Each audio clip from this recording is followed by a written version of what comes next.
La région Hauts-de-France se caractérise par le taux d'emploi le plus faible de France. Considérant l'emploi comme principale source de revenus, son absence apparaît naturellement comme un facteur d'inégalité et de précarité. Alors le Césaire s'est intéressé aux solutions possibles pour le retour à l'emploi de ceux qui en sont le plus éloignés, aux freins et aux bénéfices de la reprise d'emploi. À Amiens, l'entreprise Aux Anges, qui propose des services de ménage à domicile, d'aide à la personne et de repassage, se mobilise pour l'insertion par l'activité économique et le recrutement de personnes en situation d'exclusion ou éloignées de l'emploi. Christine, ancienne téléopératrice dans un centre d'appel, maman d'une petite fille dyslexique et n'ayant pas exercé d'activité professionnelle pendant 10 ans, a repris le chemin du travail il y a quelques mois en contrat d'insertion. J'avais postulé dans un centre d'appel et le projet ne me convenait pas, ne me plaisait pas. Donc du coup, j'ai pas insisté plus et j'ai décidé de reprendre un contrat d'insertion de manière à savoir où je vais, ce que je veux faire et reprendre surtout une activité. Chose qui n'est pas facile puisque moi, dans ma situation, j'ai un handicap, j'ai été opérée de 2 hernies discales. Pourquoi j'ai voulu retravailler ? Tout d'abord pour avoir une vie sociale,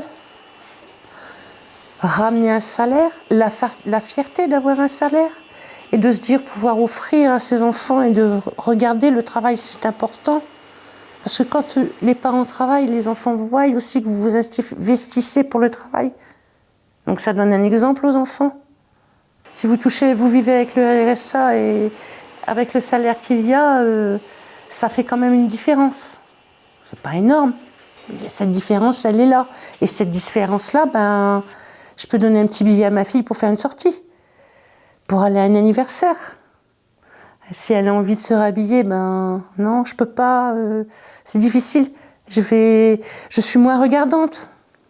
Donc forcément, il y a quand même certains plaisirs qu'on ne pouvait pas s'octroyer auparavant. Et pour que cette reprise de l'emploi se solde par une réussite, Aux Anges accompagne les bénéficiaires tout au long du parcours, jusqu'à la sortie, vers une formation qualifiante ou un emploi. Cet accompagnement-là, on l'a régulièrement. C'est aussi bien au niveau du travail, si c'est bien fait, si c'est pas bien fait, ce qu'on va devenir, parce qu'il y a plusieurs, on est convoqué à plusieurs reprises, donc ça nous permet d'avoir le temps de se poser des questions, de faire des recherches et voir par la suite où on va aller et où ça va nous amener. Parce qu'on est quand même, après toutes ces années sans avoir travaillé, on se pose beaucoup de questions. Il y a une incertitude en soi. Il y a la conjoncture. Aux Anges m'a permis de reprendre le monde du travail, d'avoir aussi un contact, parce que le plus difficile, c'est la gestion du stress également. Donc d'avoir un contact avec le personnel, nos responsables. Ensuite, il y a la hiérarchie. Et ça, moi, à la maison, je suis mon propre patron. On n'est pas habitué à, chez moi, c'est à moi, mais personne ne me donne de directives. Tandis que là, il faut marcher au pas. Il y a des règles à respecter. Aux Anges recrute en moyenne 250 personnes par an. L'insertion se fait dans le travail, par le travail et pour le travail. Marie-Pierre, 51 ans, ayant élevé ses enfants et très peu d'expérience professionnelle, a été recrutée sur un poste d'agent de ménage à domicile pour 2 ans. Elle évoque les bénéfices de son retour à l'emploi. Au moment où je suis arrivée chez Aux Anges, c'est avec l'assistante sociale, en fait, qui me suit pour le contrat RSA. Donc, c'est elle qui m'a proposé d'aller voir Aux Anges, quoi. Mais avant, il fallait que je m'inscrive à Pôle emploi. Donc après, c'est Pôle emploi qui a envoyé des mails aux boîtes de nettoyage. Depuis que j'ai travaillé, ce qui a changé, c'est que j'ai toujours du RSA pour l'instant, mais qui a baissé parce que j'ai dû déclarer les salaires de ma fille quand on fait les déclarations. Donc j'ai dû déclarer les salaires de ma fille, qui travaillait à Amazon. Et aussi, il y a la prime d'activité, donc j'ai le droit à la prime d'activité. Sur le fait de travailler, ça fait du bien. De travailler. Ça fait du bien parce que je rencontre des autres personnes. Donc je ne suis pas toute seule chez moi, je rencontre des autres personnes, donc ça fait du bien. Non, je sais pas ce que je vais faire après. J'ai pas d'idée. J'aurais besoin d'un accompagnement quand même.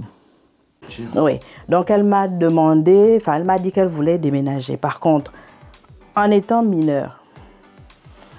Autre parcours, autre dispositif, direction la mission locale de Wattrelos, où Paul-Marie, diplômée en psychologie du travail, occupe un poste de conseillère en insertion professionnelle dans le cadre du PLI, le plan local pour l'insertion et l'emploi.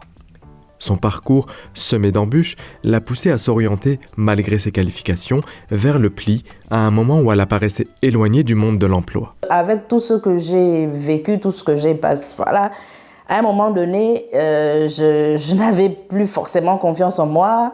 J'avais l'impression que je ne valais plus rien en fait, que je ne pouvais pas forcément faire quelque chose de peut-être plus haut que le ménage, vu que je n'avais pas trouvé mieux que ça.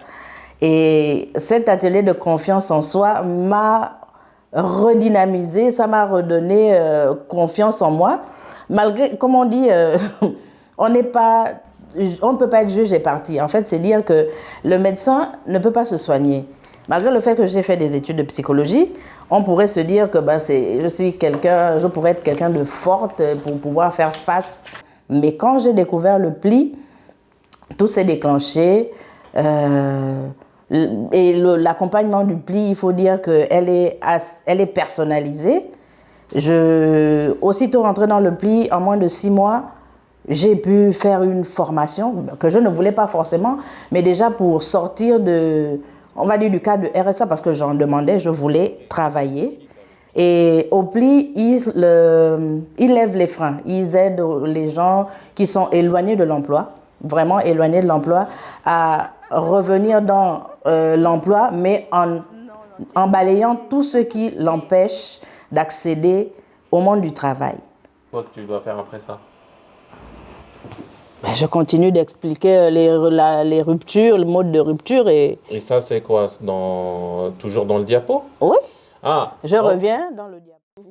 Il y a 2 encadrants techniques d'insertion, 14 contrats à durée déterminée d'insertion, et puis moi qui suis coordinatrice.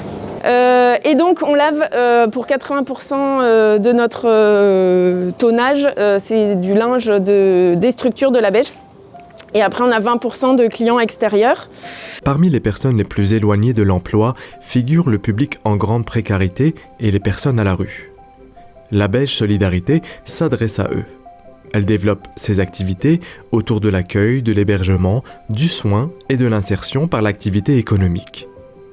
Elle propose, entre autres, le dispositif Première en chantier avec un accompagnement global et une relation de confiance pour une réponse sur mesure aux situations singulières. Donc sur Premières Heures, c'est vraiment un outil pour travailler des choses qui n'ont pas pu l'être que ce soit le domaine du travail, que ce soit les démarches administratives pour des gens qui disent « Oh, mais moi, je m'en fous de percevoir le RSA, je fais la manche, ça me suffit », ou de refaire la carte d'identité qui est nécessaire pour plein de choses. Donc c'est vraiment vu en prime abord d'un outil. Et après, on travaille ce qu'a envie de travailler la personne, enfin, ce qu'elle a envie ou pas. Pour d'autres, arrivés sur Premières Heures, les 4 personnes qui sont parties en contrat d'insertion, c'était bien se relancer vers une dynamique de travail. Ça, c'était vraiment alors de trouver un logement, parce que quand ils sont arrivés, ils étaient à l'halte de nuit, et au bout de 2 mois, on a pu travailler très rapidement via une collecte très efficace et leur trouver une place en résidence sociale. Une fois qu'ils avaient cette résidence sociale-là, eux, leur objectif, c'est d'aller vers le contrat d'insertion pour aller retrouver vraiment un contrat classique indéterminé. C'est que nous, les personnes qui arrivent sur Premières Heures et qui sont effectivement à la rue, on essaye de trouver des solutions. Et pour certaines, le CHRS, Centre d'hébergement de stabilisation, serait serait un tremplin dans un premier temps pour les mettre à l'abri. Or, sur la Beige, en l'occurrence, il y a à peu près 2 ans d'attente. C'est énorme. Et les orienter vers des logements autonomes, style résidence sociale à Doma, pour certains, c'est possible. Mais moi, je pense à un monsieur en particulier qui n'en pouvait plus. Ça faisait 2 ans qu'il était à l'halte de nuit. C'est pour ça que j'aime bien citer des cas particuliers, parce que ça accentue plus ce que ça représente. C'est que ce monsieur, quand il avait des possibilités d'aller au CHRS pour 2-3 nuits, parce qu'il y avait des absences, des hospitalisations, il était privilégié au vu de son âge, puisqu'il a 57 ans, avec un parcours de rue, même s'il a mené plein d'activités précédemment. Quand il était là-bas, il arrivait avec un sourire, mais éblouissant. Oh, ça y est, Carole, je suis hébergée. C'est temporaire, ne l'oublie pas. C'est que pour 2-3 jours, malheureusement. T'es sûr, ils vont pas venir des plantons? Je dis non, t'es juste là. Et combien de fois ce monsieur, il travaillait 6 heures et donc il était sur une journée avec le temps de pause comme nous le midi. L'après-midi, il n'en pouvait plus. Je lui disais, écoute, l'après-midi, il n'y a pas de tri de linge. Donc vas-y, je mettais de quoi pour qu'il s'allonge l'après-midi, qu'il se repose 1 heure, parce qu'il était vraiment au bout. Et quand on a fait chercher les différentes possibilités de l'hébergement, on a trouvé une solution en pension de famille. Mais pas sur la métropole lilloise, parce que là, il y a de la liste d'attente. Mais sur les extérieurs, il y a. Donc, il en a trouvé une sur Comines. Donc, il a dit, mais je prends tout de suite. Sauf que Comines, mais il a quand même 1h30 de route pour venir jusqu'à la ressourcerie de la Beige. Il a continué son activité parce que ça semblait importante. Il a continué à travailler et à venir. Donc, moi, je suis admirative devant quelqu'un qui venait quand même travailler, ce monsieur était à 15 heures semaine. On n'avait pas augmenté à 18 heures parce que après, en termes justement du trajet, c'était énorme. Et dernièrement, il m'avait demandé de redescendre à 12 heures parce qu'en étant passé à 15 heures, mais il avait perdu beaucoup d'APL, ce qui est complètement... Ce monsieur a le courage de venir, de faire 1 heure de trajet, 1h30 de trajet matin et soir pour venir travailler. Et du fait qu'il avait 3 heures de plus, enfin ce qui fait sur un mois 12 heures, eh bien, il avait de l'APL en moins. Et je me suis dit, comment on peut aider à encourager des gens qui ont cette volonté de vouloir travailler? Il y a des aberrations des fois dans le fonctionnement. L'ambition du Césaire est de mettre ce sujet sur la place publique en mettant en valeur des actions remarquables. Au regard de ces dispositifs, il semble que les inégalités ne soient pas une fatalité et que des solutions pour les combattre passent par un accès ou un retour à l'emploi accompagné. Il faut alors identifier les personnes les plus exposées au risque de subir les inégalités d'accès à l'emploi qui nécessitent un accompagnement sur mesure et renforcé. Bien que des efforts de tous les acteurs aient été fournis depuis quelques années, il est nécessaire de continuer de développer des solutions efficaces et efficientes dans l'intérêt des publics les plus fragilisés. Ça fait 4 mois que je suis aux Anges. Vous êtes aux Anges